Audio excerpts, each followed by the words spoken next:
on these three pillars. They are known as Sila, Samadhi and Panya. Meaning, Sila, morals, discipline, precept and moral conduct. Samadhi, mental training, mental development, the peace, the calm, tranquility, the mind experience. Panya, supreme wisdom. It is not knowledge. By using the knowledge that we have gathered during our lifetime, we use that knowledge unbiasedly. Always we use the knowledge biasedly. Then there is no wisdom. When we use the knowledge biasedly, by reducing evil forces from the mind, when we use our knowledge, if our anger or jealousy or enmity or ignorance are active, that knowledge never becomes wisdom. We develop this knowledge into wisdom by using it unbiasedly without any discrimination or hostility. Finally, the enlightenment that we gain is the final stage or the final goal. So the whole teachings of the Buddha based on these three principles: Sila, Samadhi, Panya. When you compare this with other religions, you can understand. Here, there is no God. There is no belief. There is no faith. But discipline, mental training, and supreme wisdom. That is Buddhism. Remember, Buddhism does not depend on God. Buddhism does not depend on faith or belief. Buddhism does not depend on commandment or religious laws or religious punishment, but depend on our discipline or our behavior, our character, our moral development.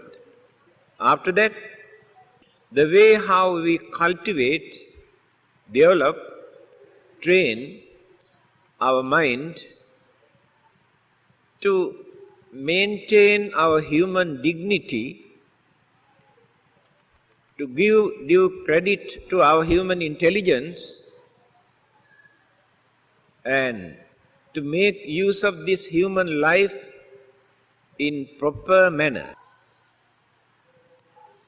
So when we cultivate step by step, finally we gain the supreme wisdom and enlightenment. All these problems that human beings are facing all over the world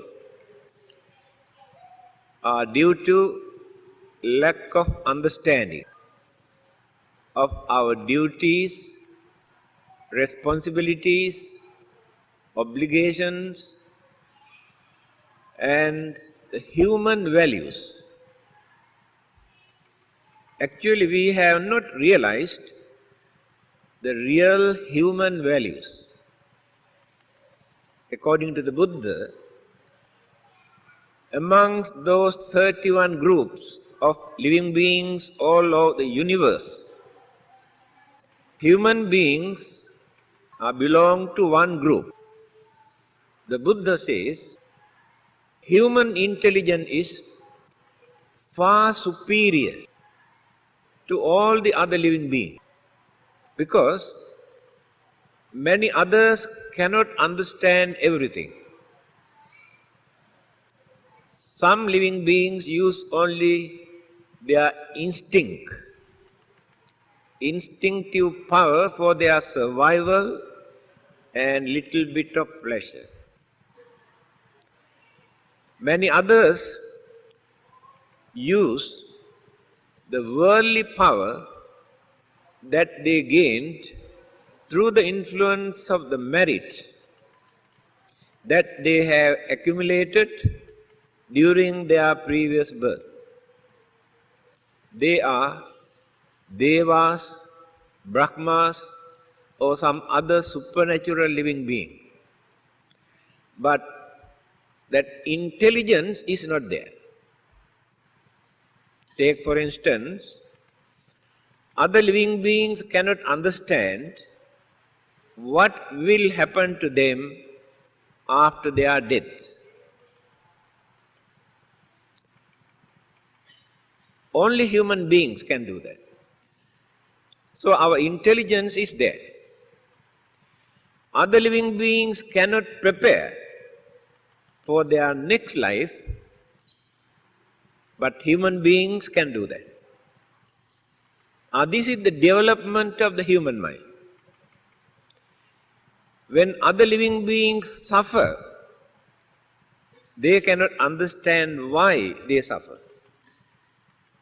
But we can understand we suffer due to various evil deeds, wicked and cruel and harmful deeds that we have committed during our previous birth.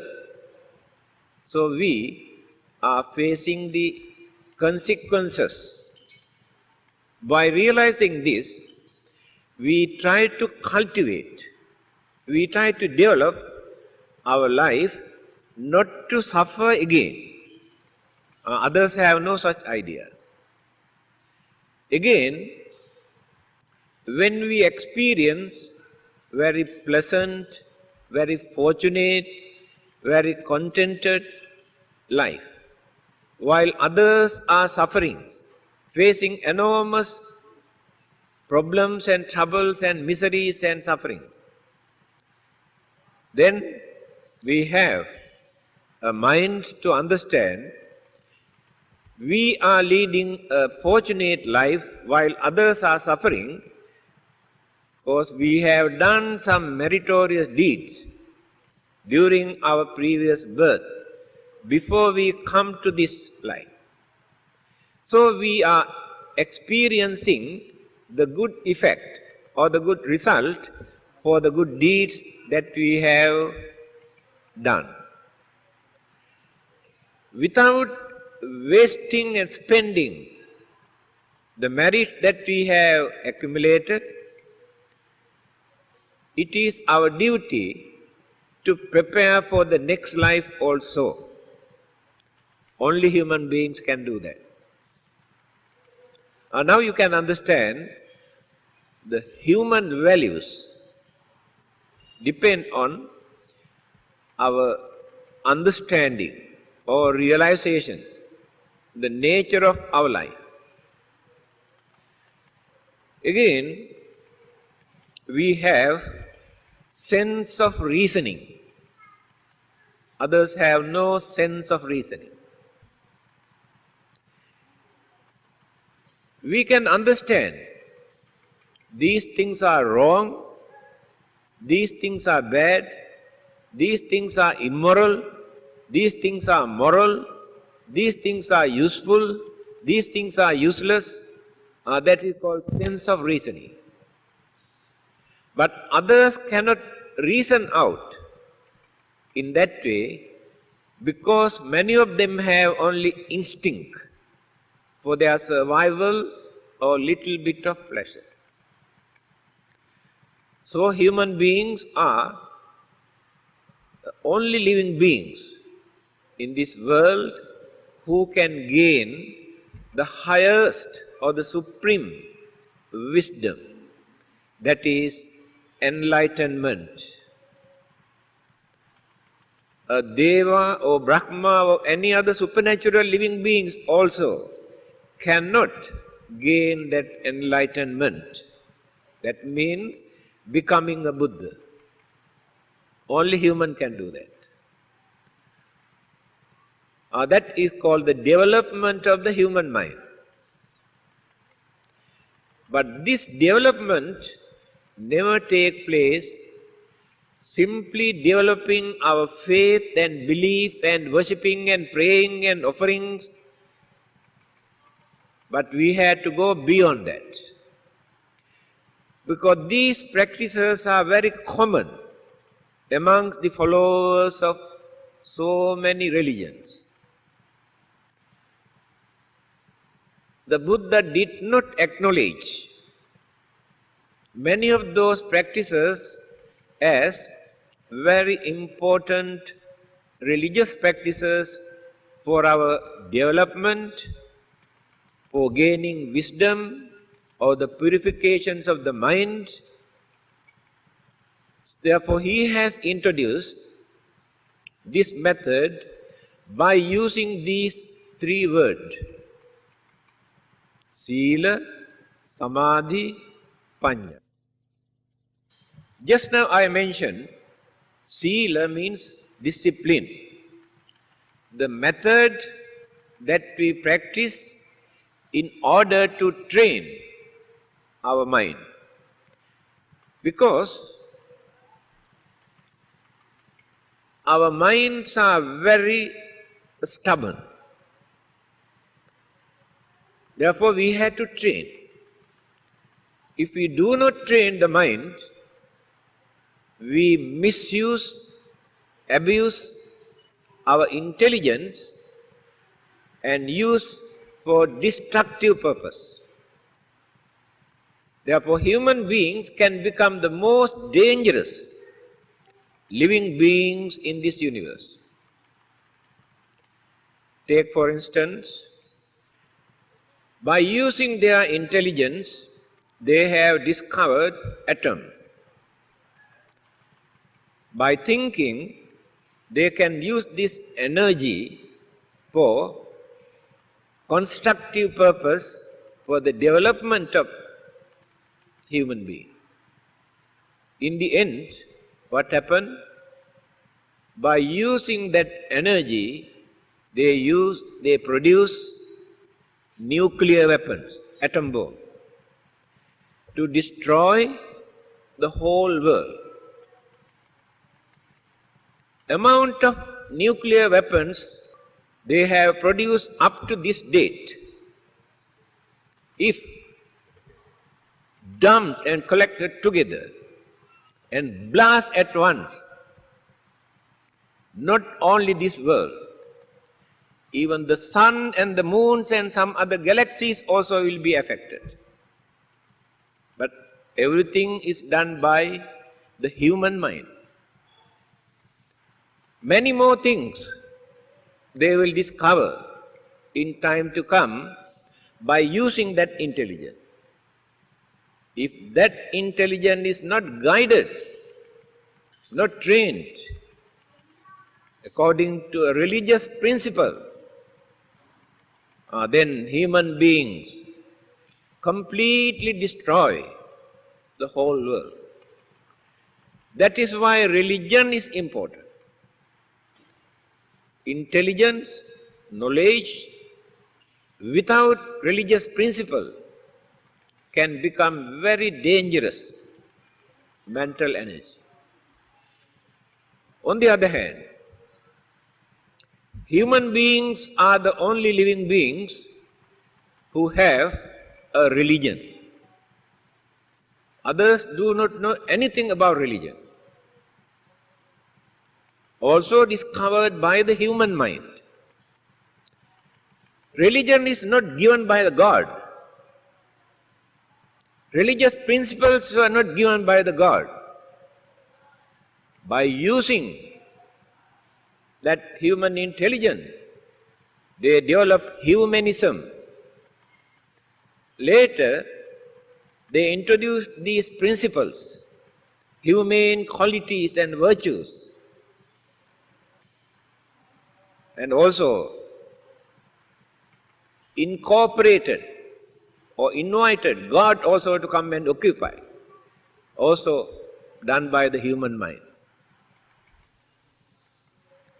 The concept of God also created by the human mind. An American professor, Whitehead, says, first, man creates a God. Later, God creates the man. The idea is, the concept of God first created by the human mind.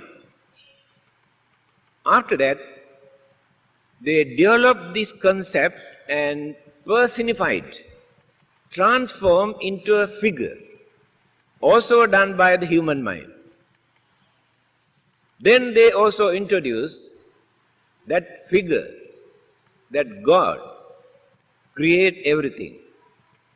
That idea also created by the human mind. That is why the Buddha is not interested about this concept of belief in God, although he does not want to go against this. He was not interested. What he wanted was to develop our human mind by introducing a real religious way of life, very respectable, very noble way, without becoming slaves to religion. Many people who practice certain religion, they become slaves to their religion. They are willing to torture their body to suffer in the name of religion. The Buddha says, it is not necessary for you to suffer in the name of your religion. Not necessary to torture your physical body in the name of your religion. You can use a normal human life. You can lead your life very gentle way, respectable way. Then it will become real religious way of life. You can reduce your rites and rituals and ceremonies and all those external activities. Try to cultivate your mind, your understanding through this mental training, discipline. That is why he started this with Sila principle. When we observe Sila, we not only serve ourselves or protect ourselves, we protect others also. When you put up a big wall or fence to protect your house, you also support to protect your neighbor's houses. So observance of precept or sila or morals or principles is exactly like this. When you create determination in your mind that I don't like to destroy the life of other living being, it is not a law, not a commandment. It is an advice given by the Buddha for you to understand. By knowing this act of killing can create enormous sufferings and worries and disturbances, I stop killing. through this understanding.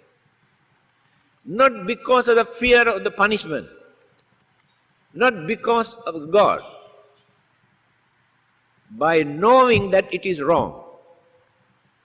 That is called understanding. Then, when we develop this understanding, instead of fear, you create kindness, compassion, sympathy, harmony, all the good qualities you cultivate in the same mind. When you stop all these bad things, because of fear of punishment, you never develop any of these good qualities in your mind. No development in that mind. This is the way how the Buddha tried to introduce a religious way of life. He wanted to take out that fear from the mind and cultivate this understanding. So there are two aspects in our precept, in our sila. First, we observe the precept not to harm, not to steal, not to do bad things. That is abstinent, keeping away. That is not enough. You determine not to do bad things. That is not enough. You have to cultivate the other side also.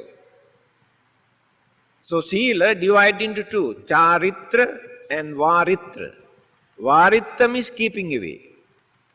That is not enough. We have to cultivate the other side. What is the other side? Now I determine by observing the sila not to kill. That is not enough. At the same time, I had to create this in my mind, my kindness, my compassion, my harmony towards all those living beings. Then completed both sides. Every precept we had to observe in this way. Then we go on developing, increasing the number of precepts. For your day-to-day life, you observe 5 precepts.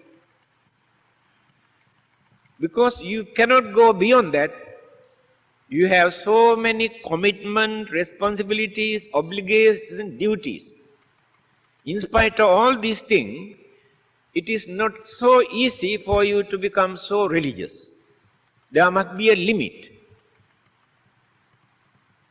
One day, when you come to know this worldly life create enormous worries and troubles and disturbances, then you try to reduce all these things. That is called renunciation. Renunciation does not mean simply by shaving head like this and changing your clothing into this. This is only external manifestation. The gadget that we added. But the real renunciation takes place in the mind. Whether you change your clothing or not, whether you shave your head or not, you also can practice this renunciation by reducing too much of your attachment and craving and selfishness. Then your mind gains wonderful relief. The mind gets the chance to relax. You reduce commitment and responsibilities. Now you can have peace of mind. Then you develop contentment through this renunciation. What is contentment? This is enough for me. If not, this is enough for my family. You don't want to go beyond that. If others also practice the same attitude, then there won't be any problem in this world. Everybody is contented. Then there is no jealousy. There is no anger. There is no violence. There is no bloodshed, no discrimination, no hostility. We can get rid of all the evil forces simply by maintaining this simple mental attitude. What is that? This is enough for me. You are contented. Allow others also to share everything that exists in this world. Why should I crave for so many things? Discipline is there. Then we come to the second one, samadhi. Mental training, mental development, calmness of the mind, we call tranquility. At the moment, we are not experiencing this. Because every second, our mind is jumping, working, either to reject or to accept. Because all the five senses bring objects, external objects. Eyes, ears, nose, mouth, body.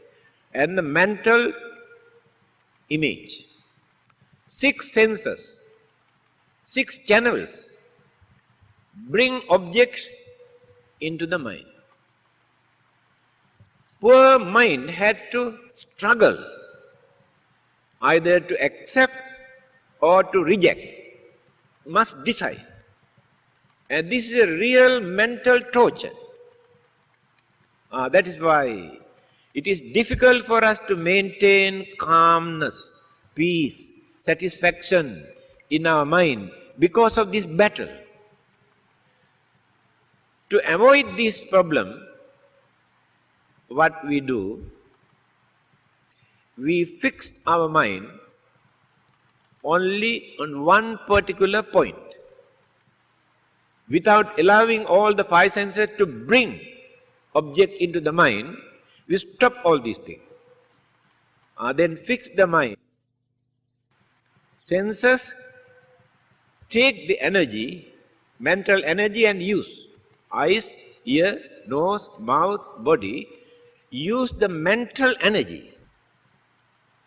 So when you stop all these things, the mind can reserve the mental energy without wasting for unnecessary things. Why we have fear? So much of fear, insecurity feeling, uncertainty, suspicion, because of the weakness of that mind. Mind is weakened because we have wasted energy for nothing. So if we were to rejuvenate or strengthen the mental energy, you cannot gain this by learning so many things, external things. By reading, learning, you never gain that mental energy. You create more confusion in your mind. So what you have to do, at least few minutes a day, allow the mind to relax. If your face is sour, if you maintain long face, then something is wrong in the mind. But you do not know how to handle this. Then you worry. The worry aggravates the situation. Worries never settle our problem. The more we worry, the more we disturb, not only mind. Worries disturb the whole system. Our organs, our glands, our blood circulation, our heart, our brain cells, neurons, blood cells, later turn into sickness. Those who worry for a long period suffer from so many sicknesses because of those worries. We do not know this. Therefore, worry is not the solution to overcome our problem.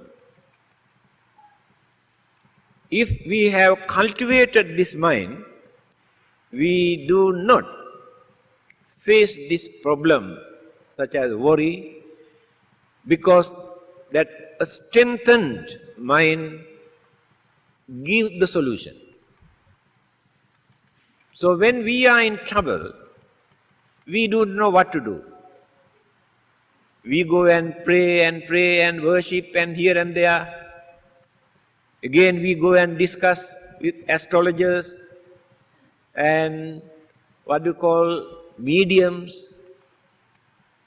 Try to get some sort of solution. Sometimes very hard for us to get the real solution to overcome our problem. We have family problem, physical problems, mental problem, external problem, internal problem, financial problems, 1001 problems we are facing. But we can get the answer or solution to overcome these problems if we have cultivated and developed and strengthened our mind. Problems are natural. Whether we are religious or not, educated or not, rich or poor, makes no difference. Many of these problems are natural problems, natural occurrences. No one can stop them. But by strengthening the mind, we get the courage to face. Without worrying, without crying, without shouting, without fighting, we know how to face. That is gentleness. If we know how to face our problem without creating disturbances. Religion is needed here again. Your scientific knowledge, your financial support, or your academic knowledge never support, never give anything for you to overcome many of your problems, because these problems were created by the mind, by taking the wrong attitude. Only mind can settle the problem. No external support. The mind can solve this problem through religion. Again, you can understand why religion is needed. Religion is not only for us to go and pray. Praying is a very simple thing, anyone can do that. Simply by praying, we won't be able to get rid of our problems. When we pray, we get some sort of relief, because we think we get some solution from heaven or from God or from Buddha or somebody. So we develop some sort of confidence. Because of that confidence, we experience some sort of calmness. We can reduce our tension and fear. But later, all these rubbish come and occupy the mind.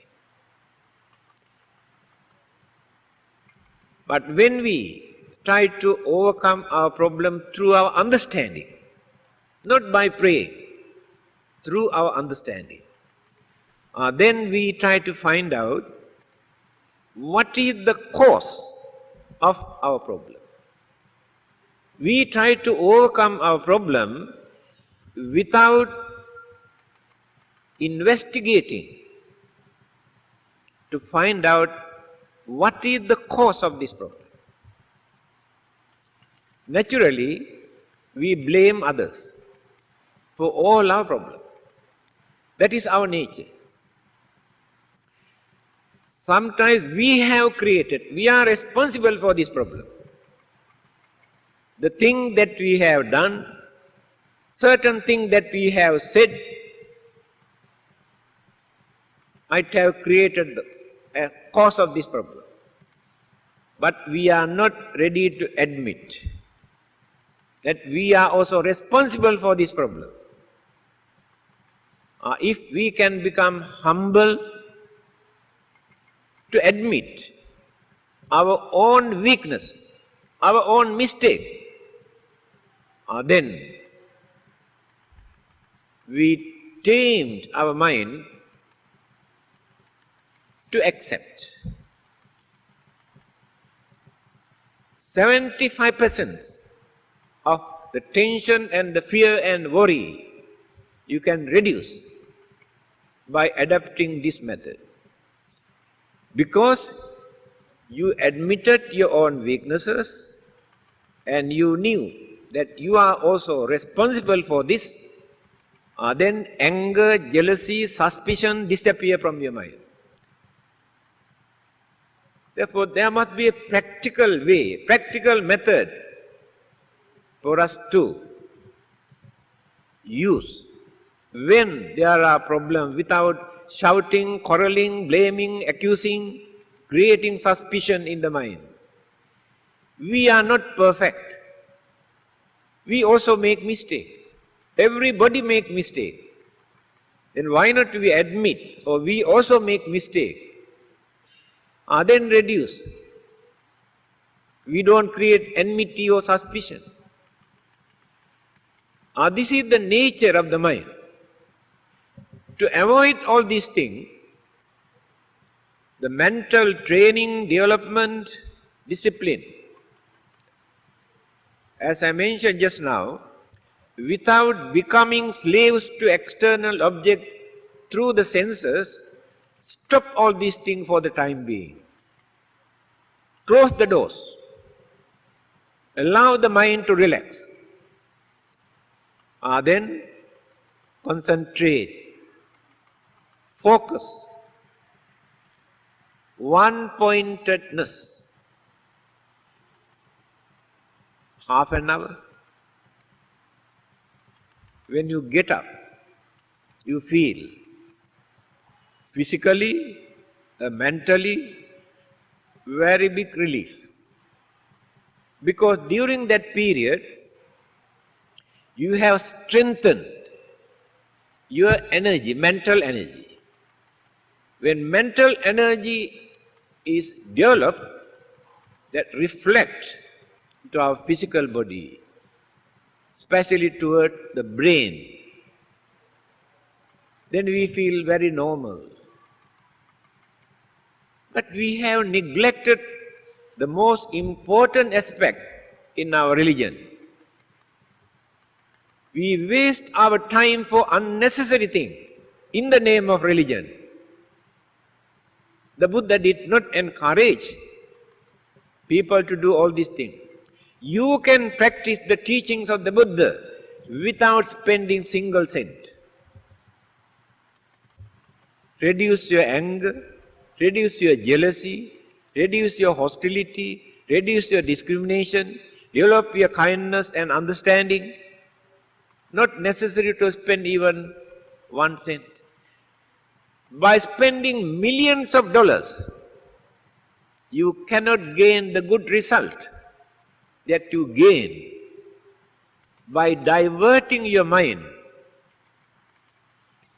in this manner. To train the mind, to purify the mind, to develop the mind.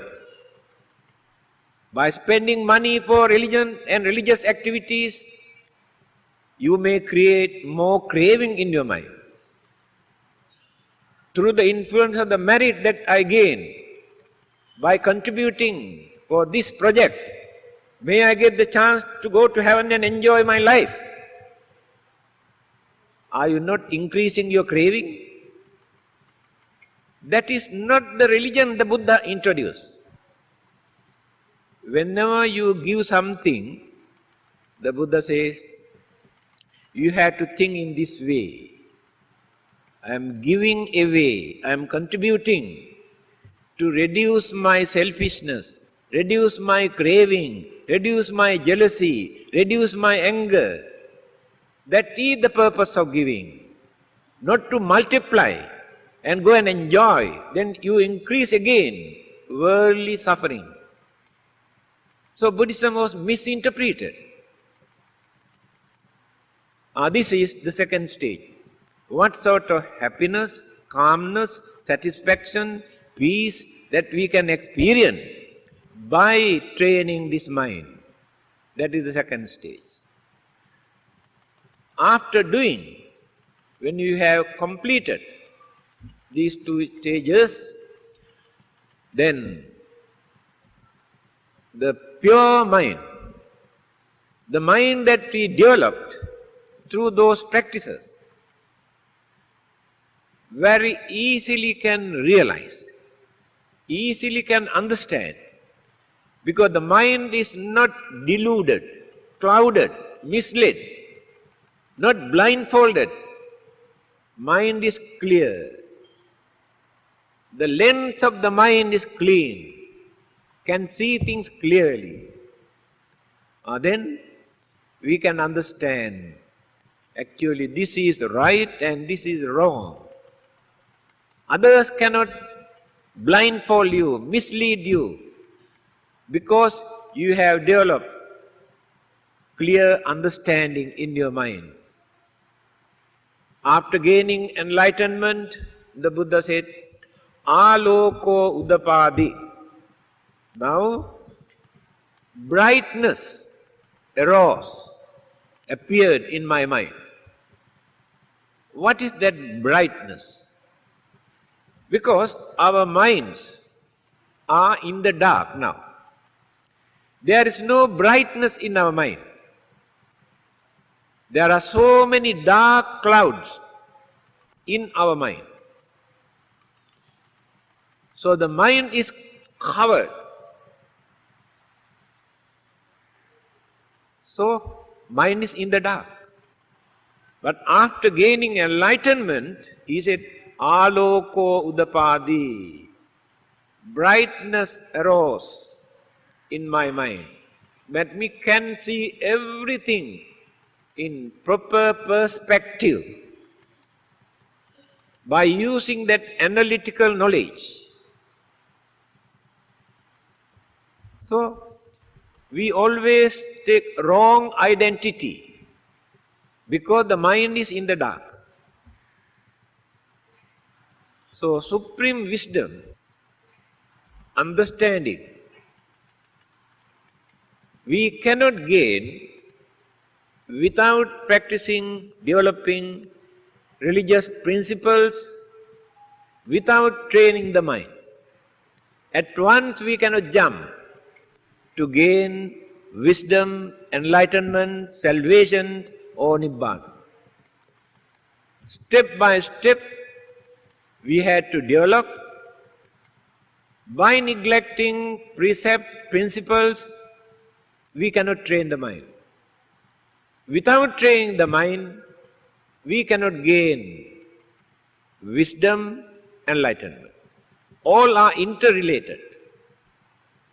That is why the Buddha introduced these three methods, Sila, Samadhi, Panya. 3 steps to climb. Then, after attaining the highest wisdom, enlightenment, Nibbanic bliss. What is Nibbanic bliss? Now we have physical and mental, internal and external. So many kinds of sufferings. When the body is healthy, mind becomes very sick. When the mind is healthy, body becomes very sick. These two again,